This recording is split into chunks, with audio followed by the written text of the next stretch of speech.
Ẹ kálẹ́ ẹ̀yin ọmọ Yorùbá ní gbogbo orígun mẹ́rẹ̀ẹ̀rin àgbáyé, ẹ sì kú bá wa dárò ara wa. Ikú pa abiri, abiri kú. Ikú pa abìrì, abìrì náà rọ̀run. Àbáwọlá iwájú, wọ́n ní kò sí ẹni tí ò ní kú. Wọ́n ní ta ni oko bàbá rẹ̀ ò ní dìgbòrò, kò sí.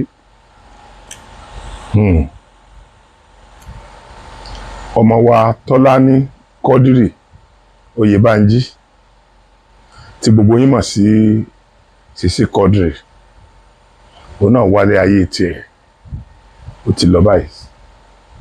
Àfi bàbá tó ń rí ẹni tí jọni. Lótìtọ́ òṣèré orí ìtàgé, àwọn artist generally wọn kì í kú, nítorí pé gbogbo iṣẹ́ tí wọ́n bá ṣe é lẹ̀ yóò sì máa wà lọ títí fún ìrántí wọn.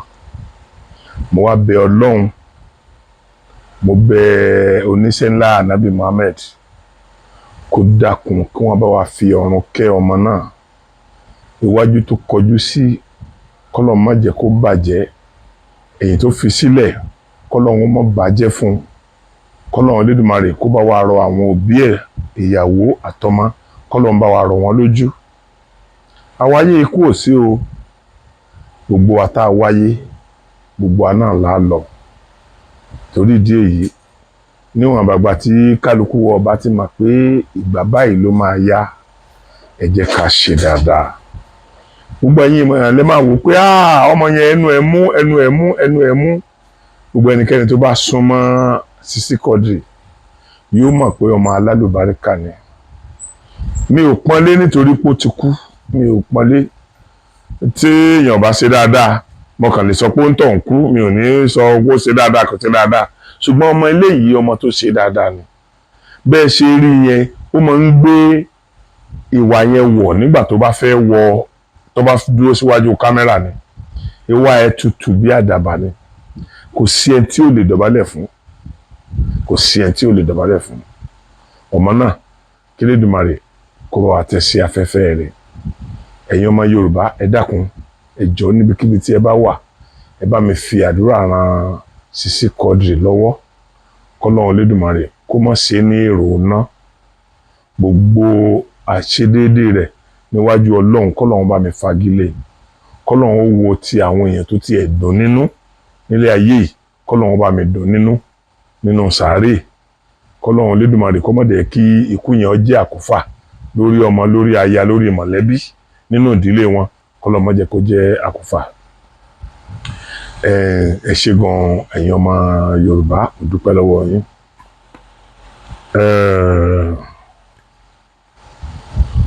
Having said that, ṣé mọ̀ pé mo máa ń tẹnu mọ́ ní gbogbo ìgbà pé tá a bá lè sọ̀rọ̀ èèyàn láì dáa, tá a bá lè sọ ní téèyàn ṣe tí ò dáa ni mo mìíràn, kì í ṣe ká sọ̀rọ̀ rẹ̀ láì dáa o. But tá a bá lè sọ nípa nǹkan téèyàn ṣe tí ò dáa, tá a bá wá rí ẹni tó ṣe dáadáa, tá a bá lè sọ ń pa ẹ̀, àfi bí sólóore ni wọ́n máa ń pèrò èèyàn bẹ́ẹ̀ yẹn. Nítorí pé tó bá pẹ́ tó bá yá, ó máa sú ẹni tí ń ṣoore náà. Nígbà tẹ́ ẹ bá pariwo ìkà, tẹ́ ẹ pariwo olóore, tó lóore náà tẹ́ ẹ bá pariwo olóore, inú rẹ̀ ó dùn láti ṣe síwájú sí i. Mo fi àsìkò dúpẹ́ lọ́wọ́ bàbá wa Ọọ̀ni of Ifẹ̀, ọba aládé gbogbo. Bàbá, ẹ dákun, mo bẹ̀ yín, mo tún rọ̀ yín, ibi tẹ́ ẹ fẹsẹ̀ lé yẹ má mú ẹsẹ̀ kúrò ń bẹ̀ mọ́. Bàbá, Ọlọ́run ò ní pa yín ní kékeré. Ẹ gbó, ẹ tọ́, ẹ fọwọ́ pawú, ẹ fèrègì jobi. Mo rí nǹkan tẹ́ ẹ ṣe nígbà tí Chief Sunday Igboho dé. Ó dẹ̀ dùn mọ́ mi nínú gan. Bó tilẹ̀ jẹ́ pé àwọn èèyàn ti ṣagbára láti da àárín ẹ̀yin àti Chief Sunday Igboho irú. Ṣùgbọ́n ẹ̀yin rí i pé gbogbo wa yìí ọmọ yín la jẹ́.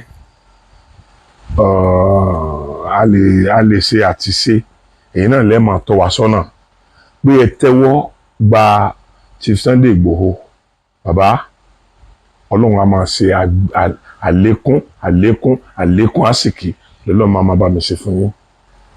ṣé wàá rí ètò ẹ̀ tó wá ṣe tó tún wá jẹ́ pabambarì nípa pípè tí ẹ̀ ń pe àwọn ọba ilẹ̀ Yorùbá wípé gbogbo ẹni tí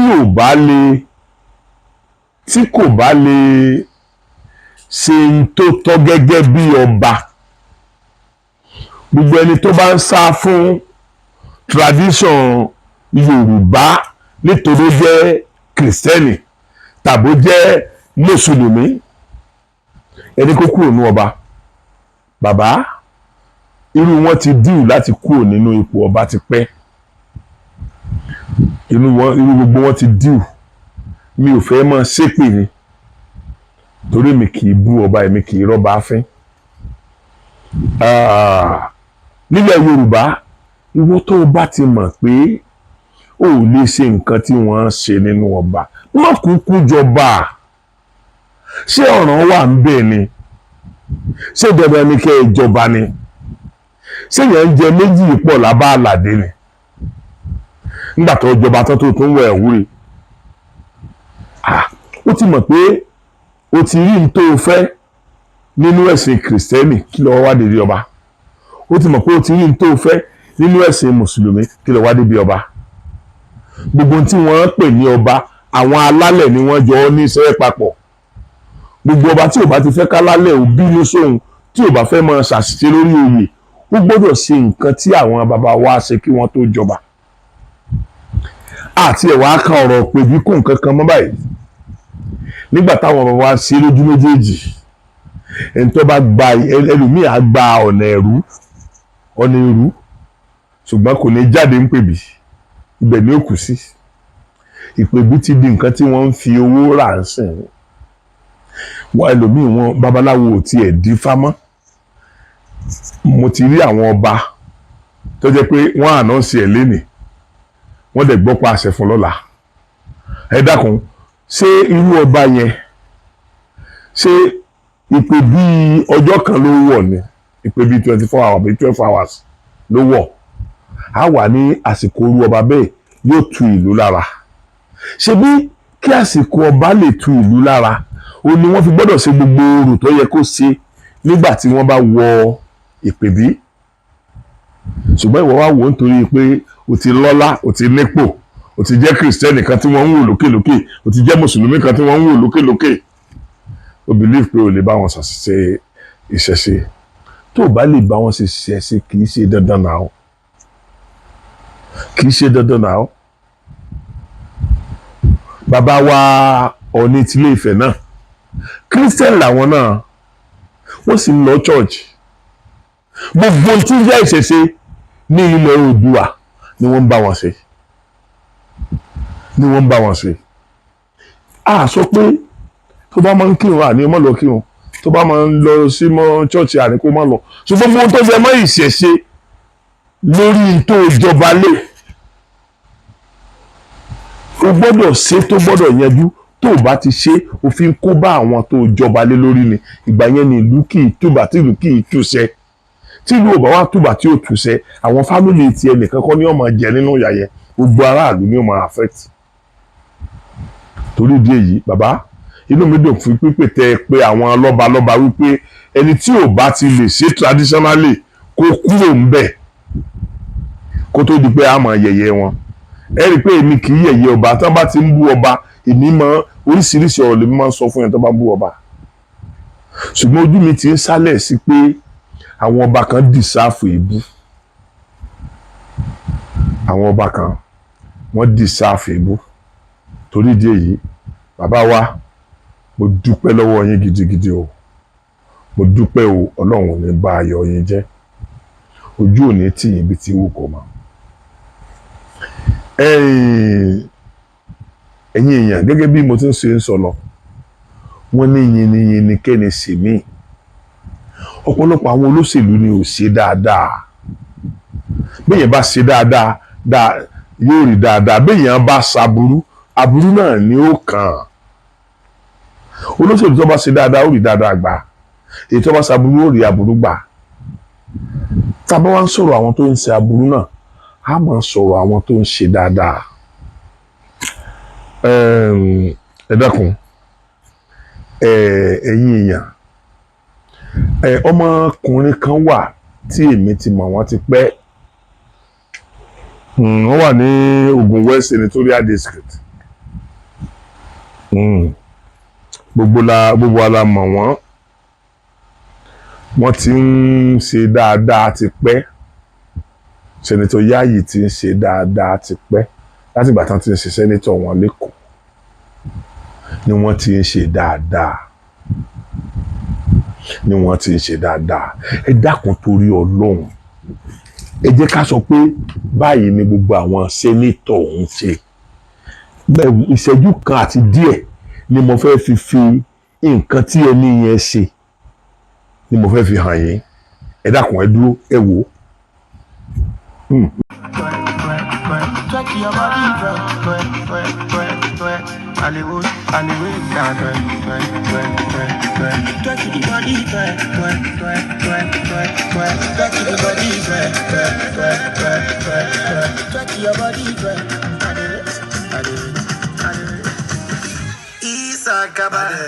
Give me your Bakasi. Your body looking like tsunami. Hiroshima, Nagasaki. Let's see how long it don't make me miscalculate. Don't make me over the pay. Don't make me the misbehave. It will let it don't make it man.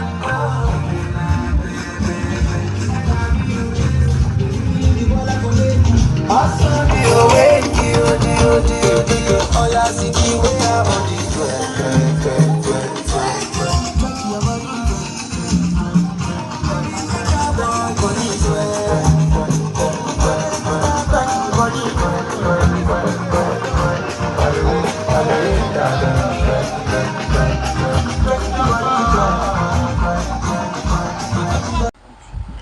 Ẹ dákun, Yorùbá sọ pé bọ́mọ ẹni bá dáa káwí àní fi ṣe aya.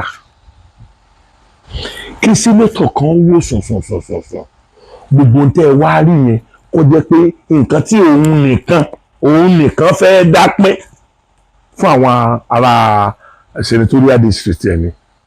Ẹ dákun torí Ọlọ́run, ká ní gbogbo àwọn sínétọ̀ yòókù náà ń ṣe bẹ́ẹ̀. Ẹ wo iye àwọn èèyàn tí ó tara wọn dìde, ẹ wo ọ̀pọ̀lọpọ̀ ẹ̀rọ ata, ẹ wo ọ̀pọ̀lọpọ̀ máṣíìnì, ẹ wo ọ̀pọ̀lọpọ̀ oúnjẹ, ẹ wo ọ̀pọ̀lọpọ̀ àwọn nǹkan tí wọ́n kó kalẹ̀ yẹn tí wọ́n há fún àwọn èèyàn kan láti máa ṣe iṣẹ́ ọwọ́ tiwọn náà kọ́wọ́ wọn ó lè tọ́ ẹnu, káwọn náà ó lè bọ́ ọmọ bọ́yàwó, kí wọ́n lè raṣọ sára, káwọn náà lè jẹ́ èèyàn. Ẹ dákun, sínétọ̀ mélòó ní í ṣe irú yẹn? Sínétọ̀ mélòó ní í ṣe irú yẹn? Ẹni tí mo tó rí tọ́ka sí gómìnà ni, gómìnà Bọ̀rọ̀nú. Ṣé ẹ mọ̀ pé kì í ṣe Yorùbá? Kí Ọlọ́run Elédùmarè kó máa bá mi fi ìṣọ́ ẹ̀ sọ. Pẹ̀lú bí ogun ṣe dojúkọ Bọ̀rọ̀nú tó, ẹ dákun ẹ lọ wo ohun tí Sùlù ń ṣe fún àwọn èèyàn ẹ̀. Àti jẹ ni o, àti mu ni o, àti ná ni o, àti lò ni o. Gbogbo àwọn ibi tí wọ́n kó àwọn èèyàn tán bàlú wọn jẹ́ tí wọ́n kó wọn sí. Ẹ lọ wo dáadáa tó ń ṣe fún wọn. Ìyẹn ń ṣe ọmọ Yorùbá o. Àrísí láríkà, àríkà ní bàbá rẹ̀ gún. Senator Yayi, pẹ̀lú ògo Ọlọ́run ò ní fojú sunkún ọmọ o. Ọlọ́run ní dá ẹ̀mí Senator Yayi, Ọlọ́run ní dá ẹ̀mí yín légbodò o. Ẹ̀yin senator yòókù, ẹ̀yin rep yòókù, torí tọlọ́run ọ̀pọ̀lọpọ̀ nínú yín náà lẹ́dẹ̀ tí ní láríkẹ́ tó débẹ̀ yẹn o. Tó jẹ́ wípé ìfòkè mọ̀ sí nípò tẹ́ wà yẹn tẹ́ bá ń ṣe irú tí Senator Yayi ṣe yìí, ẹ lè mọ̀ pé ìnáwó Ọlọ́run tó máa ṣe àlékún àìsíkí yẹn ni. Ṣùgbọ́n ẹ ní ṣe ṣùgbọ́n a máa sọ ń pa tẹ̀yìn náà pé báyìí lẹ ṣe nígbà tẹ́ ẹ ṣe senator, báyìí lẹ ṣe nígbà tẹ́ wà ní rep, báyìí lẹ ṣe nígbà tẹ́ wà ní gómìnà, báyìí lẹ ṣe nígbà tẹ́ wà ní mínísítà. Gbogbo irú ìwà tí kálukú bá hù lórí ipò, ìwà yẹn náà lọ́run fi dá lẹ́jọ́. Mo kàn fẹ́ pé àwọn ọmọ Yorùbá sí àkíyèsí kékeré kan. Mo mọ̀ pé àwọn kan máa bú mi lórí ẹ̀, mi ò kíà. Ẹ bú mi kódà mi ò ní fún yín lésì. Ṣùgbọ́n òtítọ́ tèmi bá dì mọ́, tàn padà sọ lọ́la pé SOKOTI ti sọ bẹ́ẹ̀ síwájú. Ẹ bá mi bá àwọn ọmọ Yorùbá sọ̀rọ̀. Ọ̀lẹ ń pa wá kú lọ nílẹ̀ Yorùbá. Ọ̀lẹ ti pa wá kú tán. Gbogbo àwọn ọ̀pọ̀lọpọ̀ nínú àwọn tẹ́ ẹ̀ ń rí tí wọ́n ń bọ́ sí títì tẹ́ ń lọ gbé plákáàdì yìí. Ẹ dákun ẹ béèrè iṣẹ́ wo ni ń bẹ lọ́wọ́ wọn. Ẹ dákun ẹ pé iṣẹ́ wo ni wọ́n ń ṣe. Mo fi Ọlọ́run Lédùmarè búra. Ẹ̀yin tẹ́ ẹ ti kúrò nílé ti pẹ́ lè mọ̀mọ́. Àwọn iṣẹ́ rẹpẹtẹ wà tó jẹ́ iṣẹ́ òòjọ́. Táwọn èèyàn máa gba owó òòjọ́ tí wọ́n máa fi bọ́yàwó, tí wọ́n máa fi bọ́mọ. Ẹ dákun torí Ọlọ́run. Ẹ wá wo àwọn ìyá wa kan nílẹ̀ Yorùbá sìn. Ẹ wá wo irú aṣọ tí wọ́n wọ̀ sọ́rùn. Torí pé ọmọ wọn, àwọn mọ̀lẹ́bí wọn ò gbọ́dọ̀ mọ̀ pé wọ́n ń lọ tọrọ owó, wọ́n ń lọ ṣe báárà ni. Wọ́n á wọṣọ gidi kúrò lé. Àwọn ẹlòmíì nígbà tí wọ́n bá wọṣọ gidi kúrò lé, tí wọ́n bá ti dé eré àbí tí wọ́n ti ṣe báárà, wọ́n lè wọnú tọ́lẹ̀tì kan lọ kí wọ́n lọ change aṣọ yẹn sí aṣọ ẹni tí ìyà ń jẹ. Ẹ wá níyàwó ní jẹ́rú ẹni yẹn. Táwọn ọmọ yín ṣe déédéé fún yín. Táwọn ọmọ yín ò gbọ́dọ̀ mọ̀ pé ẹ lọ ṣe irú nǹkan yẹn. Ó ti bà ilẹ̀ Yorùbá jẹ́ sìn. Ìran Yorùbá kì í ṣàgbé, alágbe tí wọ́n ń wá báyìí. Ìlú Ìbàdàn lèmi ń gbé. Ní ọjọ́ Sátidé tẹ́ ẹ bá dé àwọn họ́ọ̀lù tí wọ́n ti ń ṣe ayẹyẹ, ẹ̀rù Ọlọ́run máa bà yín. Ẹ̀rù Ọlọ́run bà yín fún iye ọkùnrin àtobìnrin tẹ́ ẹ máa rí tí wọ́n ń tọrọ bárà. Ẹ dákun kí ló lè tó báyìí. Ẹ fọ́ lójú, ẹ rọ lẹ́sẹ̀, ẹ gé lápá. Ọpọlọ yín ò dàrú. Ẹ ní agbára, ara yín le kánmọ́kánmọ́. Ṣùgbọ́n àti ṣiṣẹ́ ó dogun, gbogbo ẹ̀ náà ọ̀rùn president wa náà lẹ́tì gbogbo ẹ̀ sí. Àwọn diaspora ti balẹ̀ alẹ́ ayé ẹlòmíì jẹ́. Àwọn ń ṣe tiwọn gẹ́gẹ́ bí ẹ̀tọ́ pé mi ìsáni máa wò kí bí ọmọ pa àwọn èèyàn tèmi. Wọ́n á fún yín lówó. Torí owó tán fi ránṣẹ́ yẹn kò jẹ́ kẹ́lòmíì ò tiẹ̀ ṣiṣẹ́ kankan mọ́. Ó ti show fún pé every 2 weeks wọ́n sẹ́ndì 50,000 sóhun. Bóyá ẹgbẹ́ ẹ̀, àbábúrú ẹ̀, àbáǹtí ẹ̀, tàbí bàbá ẹ̀, tàbábúrú ẹ̀ tó wà ní diaspora 50,000. So kò wá jẹ́ kí àwọn náà ò lè ṣiṣẹ́ mọ́. Ṣé mọ̀ pé imú tó bá dilẹ̀ onírú rẹ̀ sọ.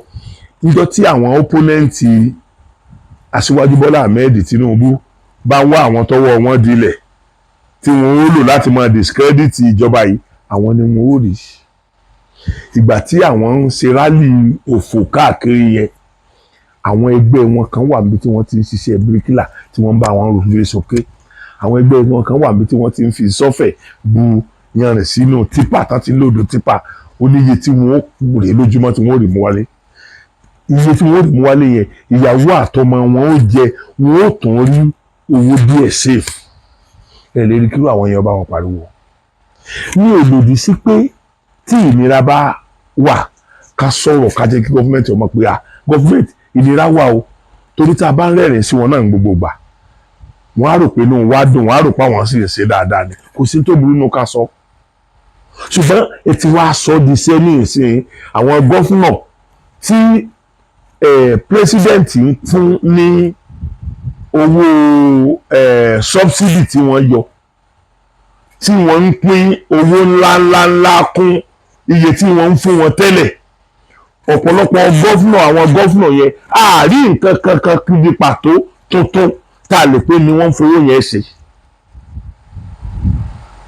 Àní sọ̀rọ̀ bóyá torí ká má bàa pa wá àní sọ̀rọ̀ ṣùgbọ́n wọ́n tó mọ̀ pé òun ṣàìdá ìwọ gómìnà tó ń pò ń ṣàìdá tó ń pò ò ṣe dáadáa tó bá jẹ́ pé second time rẹ lélẹ́yìí ibi tó mọ nínú olóṣèlú nìyẹn torí pé tí aṣíwájú Bọ́lá Ahmed Tinubu ò bá ṣe dáadáa as then the governor of Lagos State àní máa rí àwọn nǹkan kan tọ́ka sí láti justify pé ó lè ṣe president orílẹ̀-èdè yìí ṣé gbogbo aburú tí wọ́n sọ yẹn ṣé láàmú ń sọ pa tiẹ̀ nígbà tó bá tó ń campaign pé bóyá rep lọ fẹ́ lọ tàbí senate lọ fẹ́ lọ now ẹlòmíì inú yín ti lo ọdún wọ́n ti lo 10-15 years ní senate àbí rep instead kọ́ ọ̀dẹ̀ tó fẹ́ lòmíì lẹ̀ irọ́ torí owó ti wà lọ́wọ́ tiẹ̀ wàá fowó manova gbogbo owó tó wò fún ẹnì kankan ní ọdún mẹ́rin tó fi wà ń bẹ̀ wàá wá máa pín owó fún wọn nítorí pé orí pé bí ń pa wọ́n lásìkò tẹ́lẹ̀ ẹ̀ṣẹ̀ sọ́mọ́ ọlọ́run ni ó dá fún ẹ wàhálà ò lè bọ́ nínú ẹ̀ mi ò ṣépè o ò lè bọ́ nínú ẹ̀ ẹ̀yin bàbá mi ní diaspora mi ò blame yín pé ẹ̀ ń ṣe dáadáa responsibility ti yín nìyẹn yẹn máa ṣe lọ kẹ́ ẹ máa wò bí ọbọ̀yá ọlọ́mọ ń fi ire san ibi ni kò possible dáadáa tẹ́ ẹ̀ ń ṣe yẹn ọlọ́run ó san fún yín láì mọ iye ìlọ́po gbà ni ẹ̀yin máa ń kíá lórí bí kálukú bá ṣe ń ṣe bọ̀ ìwọ tó o bá mọ̀ pé o sì lè bá àwọn òbí ẹ̀ sọ̀rọ̀ tàbí o lè bá àwọn ọ̀rẹ́ ẹ̀ sọ̀rọ̀ tàbí ẹ̀yin náà bí wọ́n léèrè pé ṣé lóòótọ́ náà ń lọ ṣàgbé káàkiri tẹ́ ẹ bá dé patí ẹ̀rù ọlọ́run ó bà yín tẹ́ ẹ bá dé iwájú họ́ọ̀lù patí ẹ̀rù ọlọ́run máa bà yín ẹ̀rù ọlọ́run iṣẹ́ mi nira náà tó bẹ́ẹ̀ yẹn ni àwa yìí náà àwa náà ń struggle ni gbogbo olúwa yìí náà kì í ṣe pé bóyá mílíọ̀nìyà ni wá ọlọ́run sì gbọ́n tí mò ń sọ yìí mo lè mọ́ ní 10,000 nínú àkáǹtì mi most of the time mo lè mọ́ ní 10,000 naira ẹ wo ọdún tí mo ti ń sọ pé mo fẹ́ ṣe studio kí ló ń dá dúró owó ni kì í ṣe pé mi ò rówó kankan náà torí bẹ́ẹ̀mi náà ṣe mọ yìí bí mo ṣe kéré mọ yìí financially èmi náà ń ṣe àwọn nǹkan tí mo mọ̀ pé ó tọ́ àwọn èèyàn kan ń ṣe fún mi èmi náà gbọ́dọ̀ ṣe fáwọn èèyàn kan tí mi ì bá fẹ́ kí orí àwọn tó ń ṣe fún mi padà jẹ́ alátakò fún mi láti máa rí jẹ lémo èmi náà gbọ́dọ̀ ṣe fáwọn kan ìyẹn ni àwọn ọ̀nà tí mi máa ń lọ sí orí tèmi sí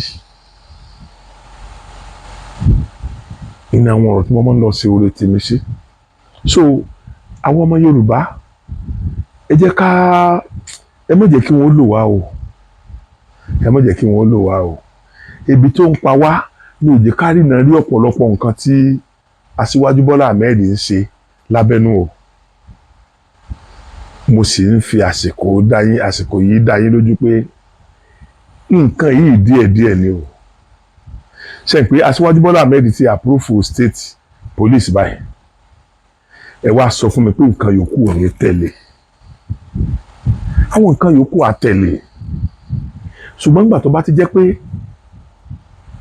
gbogbo nǹkan àwa ti sọ̀rọ̀ àwa dẹni tó gbọ́n jù lọ tó jẹ́ pé àwọn àkọ́kọ́ tọ́ka sí nǹkan kan tá à ń bú tàbí tá à ń sọ̀rọ̀ lórí nǹkan yẹn tá a dẹ̀ mọ̀ pé nǹkan yẹn tó bá ṣe yóò ní àwọn elédè míì lára tó wá jẹ́ pé kó tó ṣe láti ń pariwo ṣe mọ̀ pé yóò wà clearing pé àwọn èèyàn táwọn èèyàn rẹ̀ nìkan ló ń gbọ́ táwọn èèyàn rẹ̀ bá ti sọ nìkan ló ń ṣe ẹ ṣe jẹ́ àmọ́ bá sọ̀rọ̀ lábẹ́nú jẹ́ àmọ́ bá wọn sọ̀rọ̀ lábẹ́nú mi ò ní tán bá ṣe eléyìí tí ò dá mi ò ní ká mọ́ complain mi ò dẹ̀ sọ pé tán bá ṣe ń tó dáa ká mọ́ fi yẹn wọ́n gbogbo àkókò tán bá ṣe ń tó dáa ẹ jẹ́ ká fi yẹn wọ́n bó tilẹ̀ jẹ́ pé ebi lè mọ́ ti ìjẹ̀kárí náà rí i pé bó ṣe rí nìyẹn ẹ dákun mo fẹ́ béèrè question kan gbogbo yín lẹ gbọ́ pé àwọn rìfáínárì wa kan ti bẹ̀rẹ̀ iṣẹ́ ẹ dákun epo tí wọ́n refined ní àwọn rìfáínárì tiwa yẹn torí Ọlọ́run ibo ni wọ́n ń tà á sí ṣé òun ni wọ́n ń lọ gbé fáwọn NNPC torí àwọn NNPC ń ta epo ní 580 naira per litre àwọn yòókù ń ta epo ní àwọn oní 600 wà ó fẹ́ mọ́sọ̀ ní 600 mọ́ bóyá bí 610 615 620 630 640 àwọn oní 660 wà àwọn oní 660 wà ṣé tó bá jẹ́ wípé epo yẹn tó bá jẹ́ pé kì í àwọn ìgbà tí a gbé àwọn epo yẹn wọ́n yẹn tá a gbé lọ sí ìlú òyìnbó láti lọ rìfáìnì rẹ̀ mọ́ kí ló dé tí yẹn náà bóyá bó bá jẹ́ pé òun lẹ̀ ń kó fún NNPC kí ló dé tí yẹn náà wọ 580 ẹ dákun ẹ bá mi dá nǹkan ẹ̀sán yẹn lóṣèlú bẹ́ẹ̀ bá fara ni wá ara ò ní yín o tó bá jẹ́ pé ẹ̀ fara ni wá ara ò ní ní yín o ìran ọ̀gẹ̀dẹ̀ sunkún àti dẹ̀ ara ò ní ní yín o tẹ́ ẹ̀ bá fara ni wá ṣùgbọ́n gbogbo ẹnikẹ́ni tó bá ń fara ni wá Ọlọ́run bá fara ní Ọlọ́run bá fara ní fúnra ara wa la jókòó kẹ́ ẹ̀ tó sọ fún wa wípé àwọn rìfáínárì wa kan ti ń ṣiṣẹ́ ẹ̀ dẹ̀ sọ iye kíní tí wọ́n ń rìfáìnì bẹ̀ nígbà yẹn mi fẹ́ kóòtù torí mi fẹ́ ṣe mistake lórí ẹ̀ ẹ sọ iye ẹ̀ náà ẹ sọ iye rẹ̀ fún wa náà kí ló wá fà á kí ló ń kó bá wa kí ló ń dá wa dúró tí ò fi jẹ́ pé irú ibẹ̀ yẹn kẹ́ ẹ mú epo kí NNPC ó tiẹ̀ wá máa ta epo yẹn kọjá NNPC nìkan lẹ̀ ń fún àwọn èèyàn ní máìdì àti tòsí NNPC látàárọ̀ dalẹ́ tìbí tí wọ́n bá ti ra epo lónìí wọ́n sátọ̀ ní lọ́ra àárọ̀ tún la ẹni tí wọ́n bá ti ra epo lónìí tó ra full tank torí pé bẹ́ẹ̀ bá ra epo 20,000 sí mọ́tò ẹ̀ tí epo yẹn jẹ́ bí 180 or 2 kátẹ́ pé 250 lẹ́ńtà yìí tí wọ́n ń refine Nàìjíríà at least tí ẹ̀ bá ra epo 20,000 ṣàṣà ní táǹkì tí ò ní fẹ́ kún nínú àwọn káà yẹn so tí ìbọn wá ṣe pé òun travel tó wà ra epo 20,000 nínú ìgboro tí ó sì lò tán láàrin 2-3 days ni ẹnìyàn ò ní padà lọ lé epo mọ́ so ẹ dákun ẹ jọ̀ọ́ mo béèrè lọ́wọ́ ìjọba mo dẹ̀ fẹ́ explanation ẹ dákun nínú yín ẹni tó bá wo fídíò yìí ẹ sọ reason fún mi tó fi jẹ́ wípé epo tí wọ́n ń refined ní Nàìjíríà àti tẹ̀ ń refined lókè òkun tẹ́ ẹ sọ pé ẹ̀ ń san subsidy láti níbẹ̀ ti túpẹ́ ẹ̀sán subsidy kankan méjèèjì ṣe ń jẹ́ the same nígbà tí kìí ṣe pé owó wọn the same ni káti ẹ̀ sọ pé ọ̀wọ́ owó transport lásán tí ó gbé yẹn lọ ìlú òyìnbó tí ó gbé bọ̀kání ẹ̀ ń yọ lórí ẹ̀ sáwọn eléyìí náà tó ń yọ owó transport pé wọ́n ń gbé lọ gbé bọ̀ ni mo fẹ́ kí ẹ̀yin olóṣèlú kẹ́ dá mi lóhùn yẹn ṣé ẹ̀yin èèyàn mi mo wá fẹ́ sọ ọ̀rọ̀ kékeré kan ọ̀rọ̀ wòlíì Tibetan ọ̀pọ̀lọpọ̀ àwọn èèyàn ti bá mi sọ̀rọ̀ èmi náà ò dẹ̀ fẹ́ sọ nǹkan kan nípa ẹ̀ mà torí mi kì í ṣe aláṣejù mi kì í dẹ̀ ṣe ọmọ àlè Yorùbá ọmọ àlè Yorùbá ni ó máa ń rí inú tí kò ní bí bákan náà ọmọ àlè Yorùbá ni wọ́n bẹ̀ tí ò ní gbà ṣùgbọ́n gbogbo náà ló wá sọ wípé bí náà ò bá ti tán lára aṣọ ẹ̀jẹ̀ ò ní tán lẹ́ẹ̀kan náà kí lẹ́jẹ̀ òfin ní tán lẹ́ẹ̀kan náà ni pé tá a bá ti mú iná a mọ̀ pé kò sí fọwọ́ pa báyìí a fi sí orí èékánná a wà fi èékánná kejì a wà fi tẹ̀ báyìí a wà fi tẹ̀ yóò wá ṣe pín gbogbo ẹ̀jẹ̀ tó bá ti jẹ yóò wà ní orí èékánná wa ìyẹn ni Yorùbá fi sọ pé bí iná ò bá tán lára aṣọ ṣẹ̀pẹ̀ bí iná ò bá tán lára aṣọ ẹ̀ lé mọ́ná níbi pẹ́ pa lọ́wọ́ níbi àtàpàpọ̀ yín tàbí níbi èékánná yín so tí iná bá ti wá tán lára ẹ̀ nípa kan mọ́ ṣùgbọ́n tí iná ò bá tán lára ẹ̀ tó bá ti rìn yín tàbí oúnjẹ yín tẹ́ bá ti ráyè ra mú ẹ fi sórí èékánná báyìí ẹ wá sí èékánná fọ́ ẹ̀jẹ̀ tó bá ti wá jẹ yóò wá sàn sí ọwọ́ yín ni wọ́n sọ pé bí iná ò bá tán lára aṣọ ẹ̀jẹ̀ kì í tán lé èékánná bí àwọn alágbẹ̀dẹ tí wọ́n bá lu irin lójú kan náà tán sàn lu irin lójú kan náà sá tán lu ẹskísà wọ́n ní tí wọ́n fẹ́ gbà lọ́wọ́ orin ni o gbogbo yín lẹ́yìn mọ́ ọmọ tó wà ní Àbújá yìí Timilehin gbogbo yín lẹ́ mọ̀ Timilehin ọ̀pọ̀lọpọ̀ náà wà ládẹ̀ tí bí irú Timilehin tó jẹ́ pé bí ọmọ kẹta ọmọ kẹrin wa ló ń jẹ́ dèdè ẹgbẹ́ Timilehin yẹn bí ò tí ẹjọ́ ọmọ kẹta ọmọ kẹrin gbogbo ẹni tó bá ti bí ọkùnrin ìbá àjọmọ ọdún méjì kó fi ara ẹ̀ sípò pé òun náà ti bí ọkùnrin. Ọmọkùnrin yẹn pè mí kọjú ẹkún ọ̀jọ̀ kan ló fi ń bá mi sọ̀rọ̀. Kí ló ń bá mi sọ? Gbogbo ibi tó ń yà sí lórí ọ̀rọ̀ yìí ó sọ fún mi categorically pé wọ́n sọ fún òun wípé prophet Tibetan wọ́n ti rí àgádágodo àìmọye mọ́lẹ̀ lórí bí ẹjọ́ yẹn ò ṣe ní jẹ́ gbígbọ́ láyé, pé bí ẹ gbé dé kóòtù gangan ẹjọ́ yẹn ò ní ṣe é gbọ́, wọn ò ní lè gbọ́, pé oríṣiríṣi nǹkan ni ó máa ṣẹlẹ̀.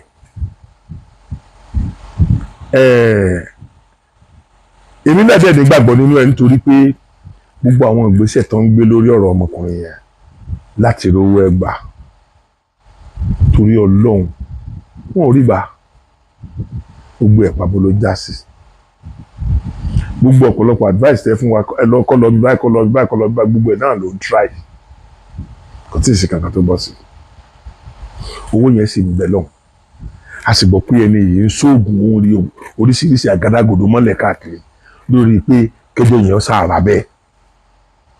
Ẹ dákun, máa fi ọ̀rọ̀ kékeré kan tí Tibetan sọ máa fi hàn yín kẹ́ ẹ lè bá a mọ̀ pé mi ò parọ́ mọ́. Ẹ wò. Bíbélì sọ pé má ṣe dáwèrè lóhùn kó má rò pé òun mọ́ lójú ara ẹ̀. Ẹni tó lógo ló lógun láti secondary school, láti primary school, títí wá di ìgbà tí mo dé sẹ̀lẹ̀ tó ń lọ bí 50 years. Mo ti mọ̀ pé mo ní ògo. So ìyẹn ni mi ò fi lọ́rẹ̀ẹ́, ìyẹn ni mi ò fi ṣàgbèrè. Wọ́n rán obìnrin wá, wọ́n rán ọkùnrin wá, wọ́n rán ọmọdé wá, wọ́n rán blogger wá, wọ́n rán ẹni tó súnmọ́ mi wá. Gbogbo wọn fèlè lọ ní sáà. Ó ní neither will I leave you and neither will I forsake you. Know for sure there is nothing a man can do for you. And me sitting down before you, mi ò retí nǹkankan lọ́la. Then ó ralẹ̀ fún yàn, ó kólẹ̀ fún yàn, mi ò ralẹ̀ fún yàn. The person sent the money through my account and I delivered the money to the owner of the land, and they wrote a receipt for this. He said there is a typographical error, acre and hectare, and I left it for both of them to go and correct and do and sort it out. Later when I traveled, I brought to her that the receipt has not been given to the person. I didn't take commission from the person that bought the land from Abuja. I didn't take commission from the person that sold the land. So automatically, Omuyan lọ́ra mọ́tò, Omuyan lọ́ra lẹ̀, tó o bá ti gba commission, tó o gbowó lọ́wọ́ kíní àti kejì, ẹ jọ sá, ṣé o tún níṣòro? Ó dàbẹ̀ tó múyàn lọ́ra màálù. Nígbà tí wọ́n mú wọn lọ sí Adó-Odò Ọ̀tà, wọ́n mú wọn lọ sí eléwé ẹran, Abẹ́òkúta wọn lọ́ra màálù. Mo dẹ̀ ti náwó sí màálù, ẹni tó ta màálù wọn ti dọjú náà dúró ẹ̀. Èmi wọ mọ́tò mo lọ sí Ìbàdàn, wọ́n gbé màálù ń bọ̀ lẹ́kọ̀ọ́. Nígbà tó mú dé ẹ̀kan dé tóògèètì Ṣàngó, màálù kú. Ṣé wọ́n tún lè pè mí sí ọ̀rọ̀ màálù tó kú? So ọjọ́ kọjọ́ ṣé òun mẹ́rin yìí bẹ́ẹ̀ ni mo wá ra lẹ̀ lọ́dọ̀ ẹ̀. Adásán rìsíìtì kan wà lọ́wọ́ mi síkírìtì ẹ̀ pọ̀ ẹ̀kíní kan. Mi ò lọ sí ọ̀dọ̀ babaláwo. Mi ò ní láti dẹ́ anybody lóhùn. Jẹ́ kẹ́bí aláriwo kó máa pariwo ẹ̀ náà. Any good news or bad news will only be in the air for 3 months. Ọ̀rọ̀ rere, ọ̀rọ̀ burúkú, wọ́n fi bà ẹ́ jẹ́, wọ́n fi tún ẹ ṣe. Wọ́n bá sọ òpin ẹ̀ oṣù mẹ́ta. Tó bá tún wá dálẹ̀ lẹ́yìn oṣù mẹ́ta, wọ́n ò dẹ̀ wá nǹkan míì mú ṣe. Ọ̀rọ̀ babaláwo pàápàá ṣe báwa náà lọ ká lọ lé babaláwo. Ká lọ fọ̀rọ̀ Jésù hàn wọ́n. Jésù ló ní ká káàkiri, ká lọ máa wàásù fáwọn gbogbo ènìyàn ní agbègbè káàkiri nígbà tó wọ àtìgbà tí ò wọ̀. Ṣé bí babaláwo tó lọ bá náà tí Àṣàbí lọ bá ṣe bó kò ti Báíbù? Àṣàbí ò lè kò ti Báíbù kankan. Eléyìí torí tó táìpù sábẹ́ kínní ẹ̀ ṣe ló lọ jíwò lórí kọ̀ǹpútà. Tó lọ ṣe ló táìpù ẹ̀ tó lọ wá nǹkan tó bá mú. Bẹ́ẹ̀ ti sọ. Nígbà tí babaláwo ti nà pẹ̀lú ọ̀rọ̀ Ọlọ́run, ìwọ tó ní ìwọ Kírísítẹ́nì, ó tún ti ọ̀rọ̀ sí lẹ́nu. Ọmọ ìlú yín kan tó ń káàkiri ní ọkàn mi. Èmi kọ́ lọ mọ̀ kálẹ̀ nìkan tó ń káàkiri. Ìlú tó dẹ̀ wá lọ, ó kàn sí ni ó mọ̀ lú mi. Bọ̀ tó bá lọ, ẹ̀ṣẹ̀ náà máa fi di pa. because àwọn aráàlú mi fẹ́ràn mi ló fi dúró lóde èrèlè tó ń wí kábàkàbàkàbà ọ̀rọ̀ ẹ̀ dàbí ọ̀rọ̀ ẹni tó ń wá tìbà bàbá Mọ̀dínà lábẹ́òkúta ìyàwó ẹ̀ kú Mọ̀dínà ló ń jẹ́ ó dẹ̀ tún sọ ọmọ ẹ̀kan náà ní Mọ̀dínà bẹ́ẹ̀ nígbà táwọn èèyàn máa dé ìjà kan níbi tipa garage wọ́n bẹ̀rẹ̀ sí ń jẹ lọ sí bàbá Mọ̀dínà wọ́n ló màgà o tún gbélé tí mo rí bọ́ wọ́n ní nọ́jùm pé ó ń bá ọmọ ẹ̀sùn ń bọ́ ọmọ ẹ̀sùn kan wọ́n mà ló ti fún lóyìnbó ṣé wọ́n lọ́dọ̀ lóhùn ò náà bẹ́ẹ̀ nígbà tó máa dábúlé ẹ̀gbá tó rí bàbá Fraudster wọ́n ní bàbá Fraudster kí ló dé tó fi ń bá ọmọ ẹ̀sùn ó ní ṣé ìwọ ti gbọ́ ó ní tìyẹ́ ti kúrò náà -1 ó dẹ̀ bọ́ sínú mọ́tò ẹ̀ ó dẹ̀ wá mọ́tò ẹ̀ lọ. ìrìn tó bá dẹ̀ jẹ́ ìjẹ̀bú náà ti dá ìdábẹ́òkúta náà ti dá ọ̀rọ̀ yẹn lẹ̀ tó bá sọ̀rọ̀ ní ti olúwa wá ní abẹ́òkúta ní adẹ̀fìyìn ṣé èèyàn ṣe sọ ní court nígbà tó sọ̀rọ̀ títí tẹ́lẹ̀ ìmọ̀lẹ́ fẹ́ tó máa dá ẹ ló ó ga adẹ̀fìyìn dẹ́ nígbà tí ó dẹ̀ tó sọ̀rọ̀ fún jẹ̀bú títí jẹ̀bú dẹ́nu ó dá ìbí náà ti fẹ́ máa lọ bọ̀ bí mọ́tẹ̀ ṣe rọ́rọ̀ yẹn ṣó ń bọ́ ọ́nú ẹ̀ ṣó ń lọ́kì ṣó fọ̀ ń bọ́ ọ́nú ẹ̀ ṣó ń lọ́kì ṣàpè nígbà tó dé kóòtù ó ní ẹni tó fọ̀rọ̀ yìí lọ́kì ló sọ pé ṣó ń bọ́ ọ́nú ẹ̀ ṣó ń lọ́kì nǹkan tó ń kó sórí ara wọn yẹn ṣó ń bọ́ ọ́nú ẹ̀ ṣó ń lọ́kì. You don't attack a prophet of God. I leave God to fight my fight. I leave God to fight my battle. They are attacking me because I'm doing the God's work. Ẹyẹ mi ẹ má bínú bó ṣe rí nìyẹn wọn làwọn máa pè mí padà direct wọn pè mí mọ́ ti àárọ̀ ọjọ́ kejì but ṣé rí kíní yìí kì í ṣe nǹkan tí mo fẹ́ gbé jáde torí pé àjọ agree pé máa gbé jáde èmi kì í dé ń gbé voice èèyàn jáde tá a bá jọ agree mo ní more than 20 voices táwọn èèyàn fi sọ̀rọ̀ tí ò dáa rárá nípa Tibetan tó bá fẹ́ kí n play ẹ̀ kó òun challenge mi pé irọ́ ni kí n play ẹ̀ kí n máa play wọn. Now nínú ọ̀rọ̀ tí ẹ tún padà gbọ́ wọ́n á promise mi pé ọ̀sẹ̀ yìí ti fẹ́ parí ọ̀sẹ̀ yẹn ti fẹ́ parí ọ̀sẹ̀ lájọ sọ̀rọ̀ ẹ̀ bóyá bí Wednesday or Thursday lájọ sọ̀rọ̀ wọ́n ní kí ọ̀sẹ̀ yìí àwọn ti occupy next week yìí tá a máa mú yìí kí n jọ kí n fún àwọn pé àwọn máa lọ ní next week yìí pé ìjọ táwọn bá máa lọ gan àwọn máa pè mí bá lókè bàbá dúró títí di next week yẹn ní 2 weeks ago títí 2 weeks ago yẹn fi wá pé tọ́sẹ̀ yẹn fi pé wọ́n pè mí èmi tó wò pé bóyá wọ́n bísí ni èmi náà dẹ̀ bísí pé wọ́n bísí ni ò jẹ́ wọ́n pè mí ọ̀sẹ̀ kejì that is tó jẹ́ ọ̀sẹ̀ kẹta nínú ìgbà tá a sọ̀rọ̀ òun ni eléyìí tó wá hẹ́ndì lónìí Saturday but láti àná ni mo ti bẹ̀rẹ̀ sí ní pè wọ́n àti àná Friday òní Saturday báyìí tó máa fi jẹ́ almost 3 weeks tá a ti jọ sọ̀rọ̀ tẹ́lẹ̀ sọ fún mi pé bóyá bíi 4-5 days ago and bóyá bíi 4-5 days ahead ló máa jẹ́ the next week tí wọ́n sọ mi bá máa lọ ọ̀sẹ̀ yẹn ti wá lọ ọ̀sẹ̀ míì tó ti lọ lẹ́yìn ẹ̀ ó di ọ̀sẹ̀ méjì ọ̀sẹ̀ kejì yẹn ló parí lọ́la so láti àná Friday ni mo ti wá ń pè wọ́n á dì sọ wá pé wọ́n ti block àgbo mi mo pè wọ́n throughout lánàá mo pè wọ́n throughout lẹ́nìí máa wò pé okay hanky panky kan ti wà tọ́lá wa ti gbọ́ pé Tibetan ṣe gbogbo tí jẹ́ oògùn láyé ní ṣe bí àfòràn ó ṣe bá ọ̀rọ̀ yẹn tí ò ní san owó yẹn padà but kí n tó wá béèrè question tí màá béèrè lọ́wọ́ yín ẹ dákun torí Ọlọ́run ẹ tó bá mi lọ ẹ jẹ́ ká tó jọ lọ́nsìn kẹ wá gbọ́ láàárọ̀ ọjọ́ kejì tí woman yẹn padà pè mí kẹ gbọ́ nǹkan tí wọ́n bá mi sọ ẹ jẹ́ ká ẹ dákun ẹ listen sí mi ẹ jẹ́ ká jọ máa lọ.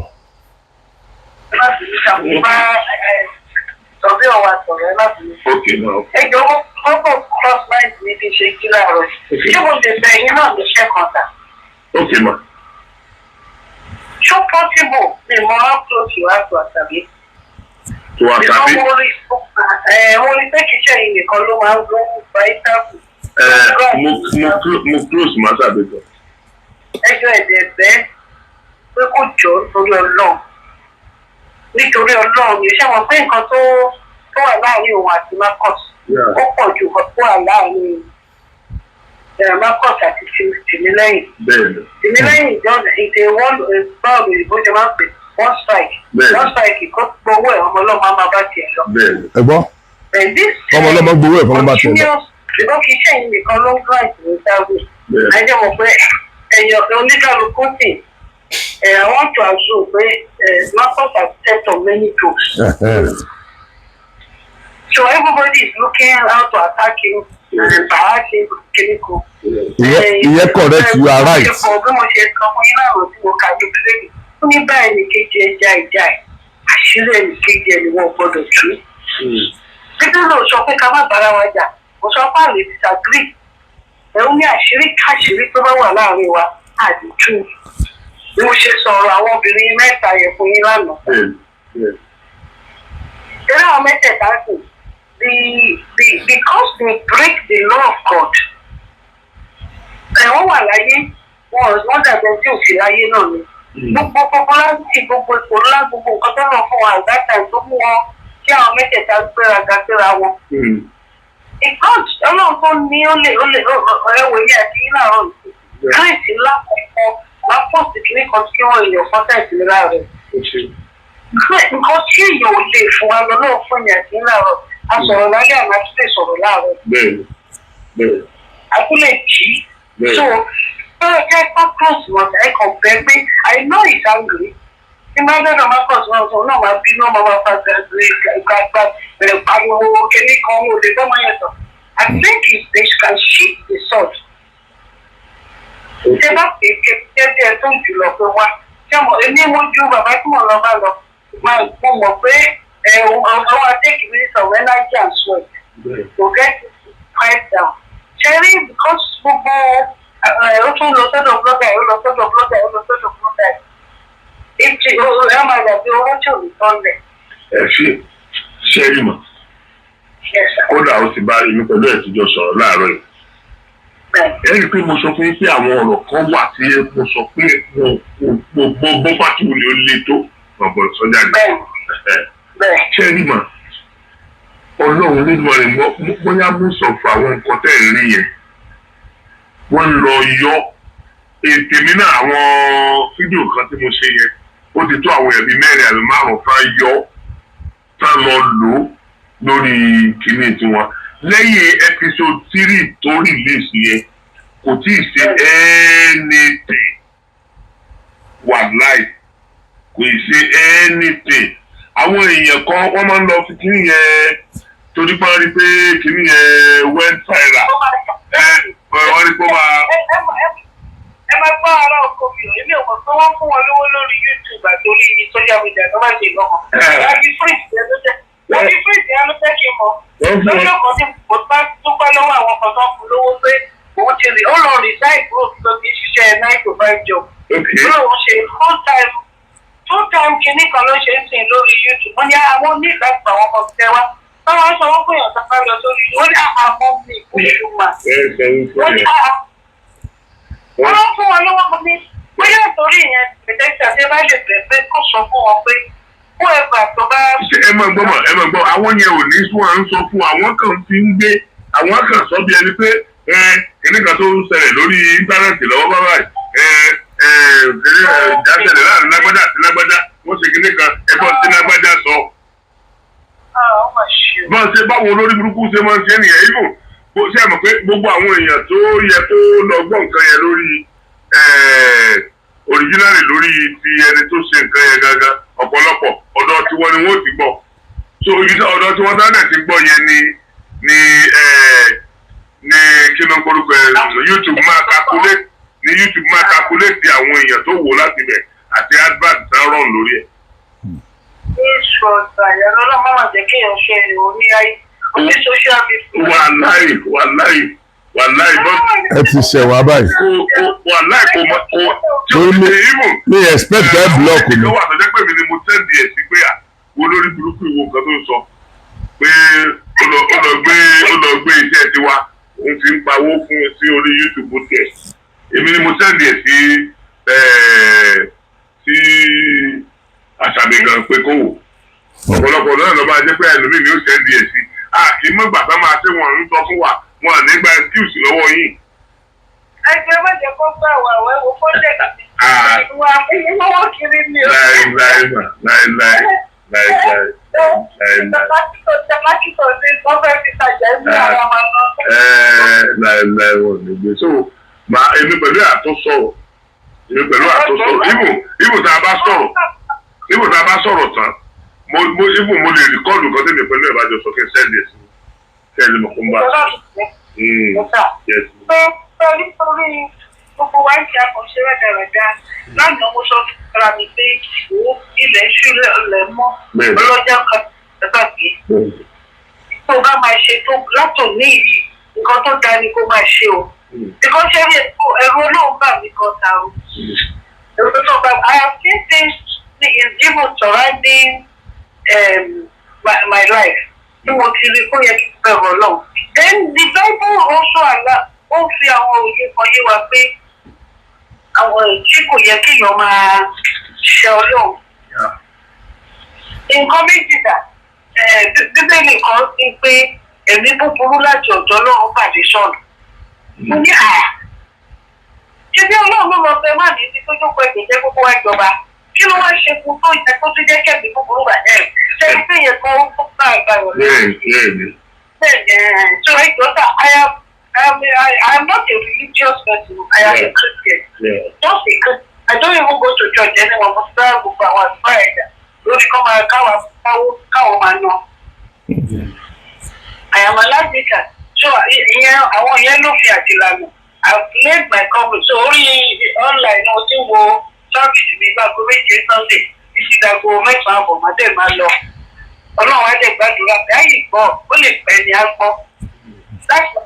Now bẹ́ẹ̀ ni ó lè pẹ́ ní agbọ́n ó ti bẹ̀rẹ̀ ọ̀rọ̀ refinery láti 2008 láṣẹ fẹ́ láṣẹ arẹ́jísà ìjọ jíjọ ọ̀la ìwà lẹ́nu ẹ̀ dáhùn gbẹjọ́ ìgbà tẹ́ tó lè rà ní 2 million times lágbà Dangote lóyìn struggle dìde pẹ̀lú tiẹ̀ tẹ́lẹ̀ pé èyí gbọ́dọ̀ kọjú lọ. ọjọ́ bí ẹ jẹ́ pé bí ó fẹ́ mo pè é láwọn ẹ̀kọ́ bá mi sọ fún pé kó ní ìṣòro tó bá rí sí anything tí ò tó ti gbé pamọ́ tí ò sọ fún yín olówó lè sọ kókò sọ fẹ́ yóò ní. nítorí pé kọ́kọ́ ìtẹ́rí ibi tí ayé burú síta if all this can reduce the status of that market ọ̀tá wo ni àtàbí náà ní mọ̀ pé òun ti ní kí ló ń ṣọmọdé yìí á ó dẹ̀ fẹ́ gba ayé má ní jẹ́ ọ̀tá kan náà nìyẹn. àwọn ẹni lè ní ẹni àtẹ̀sí ẹgbẹ̀ta. I will also tell my Mr. Blackman yẹn máa fi bẹ̀rẹ̀ discussion pẹ̀lú ẹ̀. I'm going there like I want to see what my diary is like next week. So I will ask you if you máa lọ pé mo ń lọ lọ́jọ́ báyìí. And I will first of all you should discontinue. Ṣé bí iṣẹ́ àlùfáà yẹn ti kọ́ sí kókó? Ṣẹ́rìmọ̀ inú mi dùn pé yìí náà tún sọ̀rọ̀ débẹ̀ yẹn. Ṣé rí gbogbo sámọ̀ rẹ̀ ní wọ́n jù kan sí mi níjẹ̀ta lánàá. Èyí tó ṣe ń jọ Sunday tó bẹ̀rẹ̀ sí ní gbé èmi àti prophet Adébáyọ̀ yẹn àti Àṣàbí àti ọmọ yẹn tó bẹ̀rẹ̀ sí ní ṣépè tó ń lọ pé kí wọ́n máa lọ ka ibi ìpè kan nínú lórí ẹsẹ̀ báyìí tó bẹ̀rẹ̀ sí ní ṣépè àwọn blọ́gà kan àwọn kìnìún kankan orúkọ ní ọ̀kadà. So òun náà sì ń ṣe yẹn ṣé tó bá dẹ̀ ń ṣe yẹn téèyàn bá dákẹ́ ńjọ́ kan ara máa gun èèyàn náà á fẹ́ dáhùn. ẹ jẹ́ kí ẹ fún mi ní this coming week I will find you it's a long journey for me láti ìkòyí sẹ́yìn àti come back it's also the same long. So I will give it all day. iṣẹ́ ilé fún àwọn èèyàn méjì dájú. Mo ti rán àwọn àlùfáà méjì tí mo parí lánàá fún nígbà tó ọ̀rọ̀ àtìlẹ́ pé kọ́ ń bá mi bẹ̀ lọ́nà òní rí ọmọ yẹn. Ọmọ náà ti wá ń fáṣẹ̀ fún òun rí. So we have to find a common ground to resolve this problem. God bless you. Thanks for your time. Yes, ma'am. Ẹ̀yin èèyàn ẹ jèrè ojú òní tì í òun lẹ́gbọ́n yẹn mo fẹ́ kí a ní ìfarabalẹ̀ torí pé nǹkan tí mo fi hàn yín yẹn nǹkan tí mo play fún yín yẹn ó wù mí kí gẹ́gẹ́ bí mo ṣe sọ kì í ṣe pé ṣe ló wù mí kí wọ́n á divorce nǹkan tí mo pẹ̀lú wọn jọ sọ bọ̀ tí wọ́n ti block mi pa ṣe lè mọ̀ pé kì í ṣe èmi nìkan ni wọ́n kọ́kọ́ block bá ṣe block àwọn tìbí yẹn náà nìyẹn kán má bí wọ́n rí ìtì mọ́ àti àná ni mo sì ń pè wọ́n títí di òní tí mi ò rí ìtì wọ́n títí dálé kí n tó ṣe fídíò yìí ṣe wá rí ẹ̀yin èèyàn ibi tí màá fẹ́ kẹ́ ẹ sọ̀rọ̀ lé lórí rẹ̀ ṣe rí i pé ọ̀rọ̀ yìí ti ń takora wọn ni ọ̀rọ̀ yìí ti ń takora wọn àwọn láwọn máa lọ bá Tibetan pé kí Tibetan sanwó ọmọ ọlọ́mọ fún Tibetan lòun ti sanwó fún àwọn pé òun ò gba commission lọ́wọ́ wọn òun ò gba commission lọ́wọ́ ẹni tó ra rẹ̀ ẹ dákun who is fooling who now kíní kan tó wá wáyé ṣẹ́rí ní ẹ lọ bá mi wo Punch ọjọ́ Tuesday February 20 yìí ẹ̀ẹ́dì nígbà tí àwọn family yẹn tí wọ́n challenge Mrs. Ọmọlára Akintounde pé for wrongly taking over their land for wrongly this same land tá à ń sọ̀rọ̀ nípa ẹ̀ now nígbà tó bẹ̀ di tí wọ́n jẹ́ February 20 ní February 22 Ọmọlára Akintounde náà jáde àwọn náà ń ọ́ndà àwọn pé kí wọ́n resign decision wọn pé àwọn fún ọníjọ́ méje pé 7 days and equally confirm that the land is government acquisition land. Mrs. Akintounde ló sọ yẹn o she ought not to sell to Timilehin and others that the land is under litigation so why selling it ó fúnra rẹ̀ ló sọ yẹn o ó fẹ́ fi mú un dá àwọn ará bí yẹn lójú pé wọ́n ta nǹkan kan nínú ilẹ̀ yẹn nìyẹn kí tó wá sí yẹn nìkan woman yẹn tó grant Mr. Wo ní interview ìyẹn ò tiẹ̀ gùn rárá ẹ jẹ́ kí gbogbo wa kájọ gbọ́ sẹ́rí wọ́n ìgbà tí ẹni yẹn sọ̀rọ̀ wọ́n wá gbọ́ ìgbà tán gbọ́ wọ́n láti wá kọ lẹ́tà wọ́n wá sẹ́ndì ẹ̀ sí Wo tẹlifíṣàn pé kó jọ kó bá wọn rìléètì ẹ̀ fún ayé so ìyẹn wá rìléètì ẹ̀ láftà tó sọ̀rọ̀ nípa àwọn ọ̀rọ̀ wọn méjèèjì tán mo fẹ́ kẹ́yìn náà gbọ́ nǹkan tó sọ ẹ dákun tó di Ọlọ́run ìyẹn ò tiẹ̀ gùn rárá kò tó 2 minutes ẹ gbọ́ kí n kọ́ á conclude ọ̀yá bá mi play kìnìún. mi ò ní fẹ́ fàágùn jù nítorí pé ààrọ̀ ọjọ́ mùsùlùkùn ọjọ́ ti rí bí àná. wo ló sọ̀rọ̀ yẹn o. ẹ jẹ́ ká lọ gbọ́ àyọkà yìí kájọ fi ọ̀rọ̀ gbá ọ̀rọ̀ nídìí o nítorí pé nígbà tí ọ̀rọ̀ yìí jẹ jáde táwa gbé ọ̀rọ̀ yìí sórí afẹ́fẹ́ bóyá màmá ló wò ó àbáwọn olólùfẹ́ màmá àbáwọn ọmọ nínú ilé ni wọ́n pe àkíyèsí màmá sí pé màmá ẹ wá wo program yìí táwọn wò yìí ó dàbí pé ọ̀rọ̀ yìí ẹ̀yin ni wọ́n bá wí màmá náà wọn wá bẹ́sùbẹ̀gbà wọ́n tẹ àtẹ̀jíṣẹ́ ránṣẹ́ ọkọ̀ lẹ́tà wọ́n ní kàkà ṣé ti gbogbo ẹ̀yọ́ ọmọ Nàìjíríà kẹ́ ẹ gbọ́ nítorí pé bá a ṣe gbọ́ rèé tá a dẹ̀ gbà látòrí WhatsApp tiwa ẹ jẹ́ àjọ lọ gbọ́ ohun tí wọ́n kọ síbẹ̀ lẹ́nu aláyọ̀ká wa ẹ dákun ẹ lísìn pé bá a bá gbọ́ tọ̀tún ó yẹ ká gbọ́ tòsí bẹ́ẹ̀ ni a ti gbọ́ tẹnu Timilehin o ẹ jẹ́ àgbàjọ kan Madam Akintounde Madam Akintounde ọ̀yá. ẹ jẹ́ ká tún gbọ́ ó ti yá. 1. Correction of First Lady title. I was never the First Lady of Ogun State. 2. Correction of CCC membership. I am not a CCC member. 3. Introduction by me of land sale to Prophet Marcus at sum of 36 million naira per acre on the 20th of January 2022. 4. Prophet Marcus call on the 10th of February 2022 for negotiation of price to 30 million naira per acre and payment for 2 acres on behalf of his son, now known as Timilehin. Payment by installments with balance paid in July 2022. 5. Issuance of offer letter to Timilehin Dave for the 2 acres and deed of assignment duly signed by Timilehin on June 2022, witnessed by Prophet Tibetan, with a request for correction of his name to Timilehin Lasisi David. 6. Corrected deed of assignment with the new name Timilehin Lasisi David, issued and duly signed by Timilehin on July 2022 and witnessed by Prophet Tibetan. 7. Timilehin was encouraged by me to visit the land location severally, but he insisted that he is comfortable with the assurance given to him by his father, Prophet Tibetan, about the land. Nígbà tí trust sí wà nìyẹn. 8. Timilehin visited the land location on the 11th of January 2023 while I was out of the country after continued pressure by me and with the direction of the site supervisor on getting to the location of the land.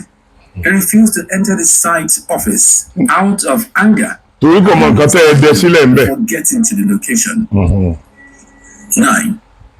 I personally met with him once in my office at Ikeja GRA, where he insisted all the land transactions should be done through Prophet Tibetan. 10.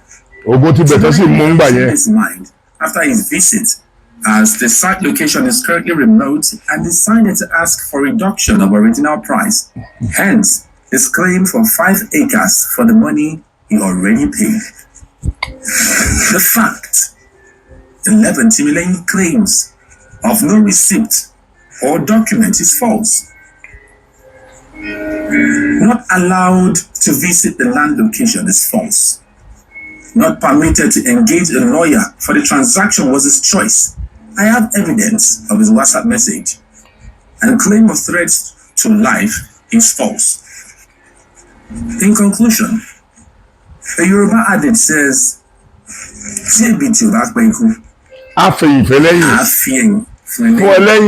neither myself nor Prophet Tibetan, in the short time of knowing him, are fraudulent people.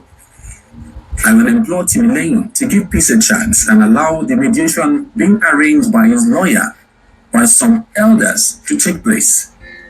I give my personal guarantee that his money will be fully refunded to him within 6 months. Within 6 months. I will also be grateful if you will use your good platform to help correct the error in the First Lady title and the CCC membership items 1 and 2 above, and also give the correct position of the land transaction. No one is out to defraud a young man of his money. Chief Mrs. Akintounde, JP. tó kó máa dàbí ẹni pé bàbá wò sọ ẹ bàbá ẹ màmá ọ̀rọ̀ tẹ́ sọ la play síta fáwọn èèyàn yìí o kókó tí mo fẹ́ mú jáde ń bẹ̀ ni pé nígbà tẹ́ sọ̀rọ̀ yìí òótọ́ ẹ fa àwọn nǹkan kan jáde pé Timilehin ti tọwọ́ bá àwọn òwe kọ̀ọ̀kan ó ti fún yín ní àǹfààní pé kó jẹ́ Prophet Tibetan náà ló máa ṣùgbà gbogbo ètò ìdúnàdúrà tó wà láàrin tó ń lọ lọ́wọ́ àmọ́ ohun tó ṣẹlẹ̀ ni pé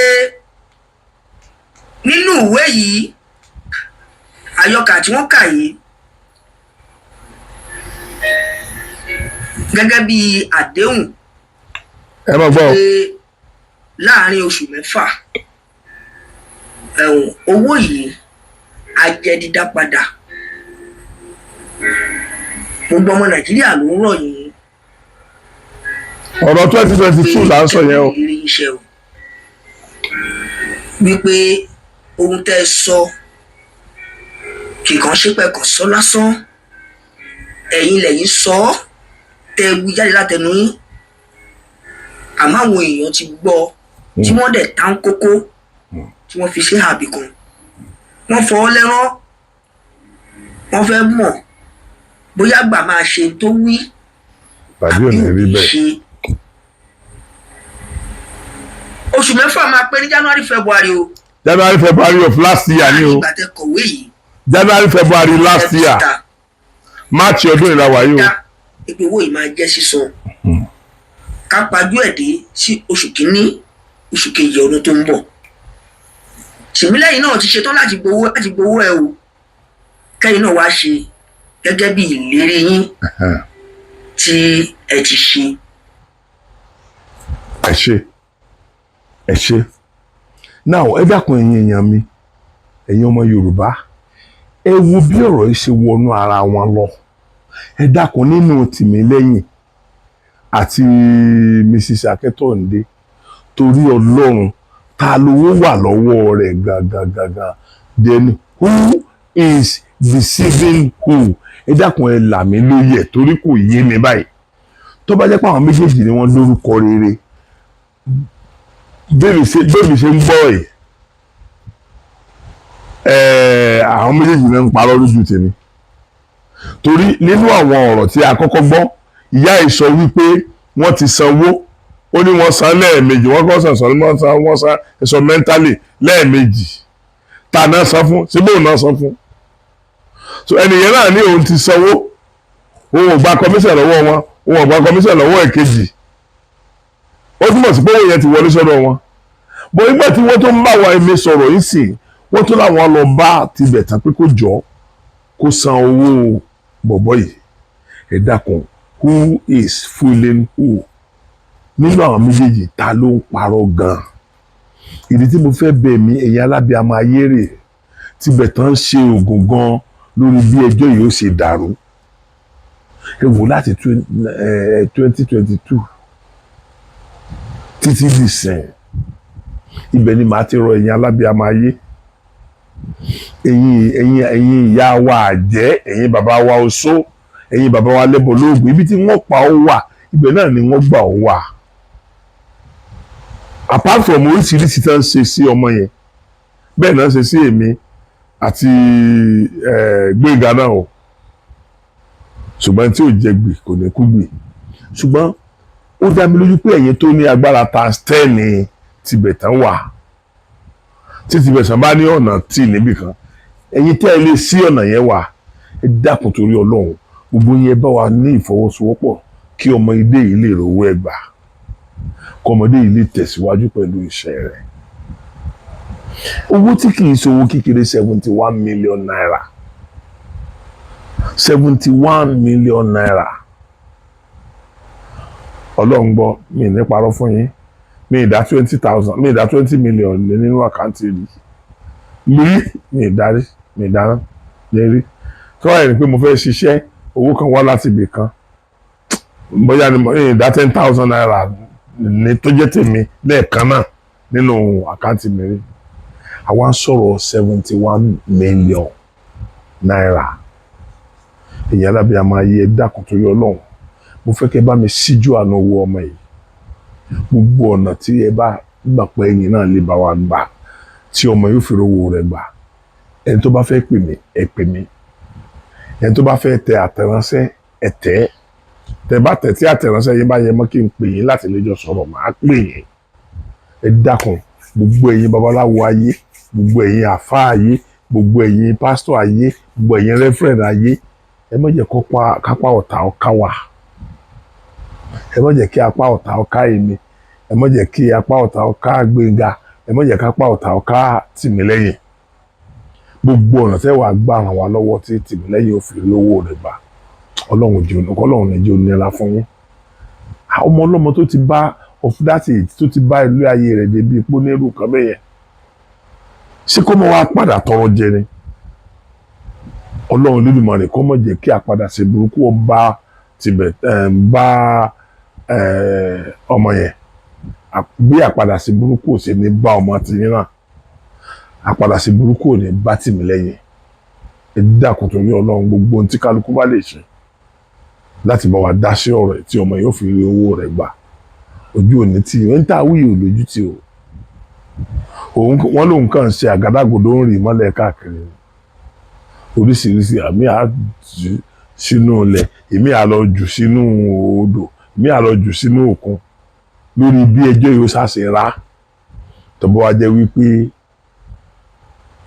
jẹ́ wípé ọmọdé kì í mọ náà dá kí tẹgbẹ́ rẹ̀ ọmọ jò tó ìyókù kù sọ́wọ́ gbogbo ẹ̀yin alálẹ̀ lórí ọ̀rọ̀ tó wà nílẹ̀ yìí ẹ̀yin èèyàn àdẹ́rù jù báyìí lọ tòró ti gùn ó gùn gan lálẹ́ gbọ́dọ̀ wù mí kí n explain délẹ̀ ni kẹ́yìn náà lè bá mi sọ̀rọ̀ lórí ẹ̀ mo kí yín pé ojú ọ̀fẹ́ rà kọ́ ẹ ṣé.